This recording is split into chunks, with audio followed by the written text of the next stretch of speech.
If you are a freelancer or solo business owner using QuickBooks Self-Employed, sending professional invoices just a few clicks away, here's how to activate invoicing and start getting paid faster. Start by looking into your QuickBooks Self-Employed dashboard. On the left-hand menu, click on Invoices. If it's your first time here, QuickBooks will prompt you to set up your invoicing preference. You'll begin by entering your business details like your logo, name, email, and payment terms, and click Create Invoice to build your first one. Fill in your client's information, the service or product details, rate, and due date. You can also add a personalized message if you need it.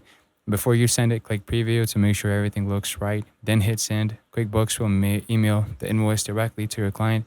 They'll be able to pay online if you have enabled payments. And that's it. Invoicing is now active in QuickBooks Self-Employed, and you're ready to bill clients with a professional look and built-in tracking.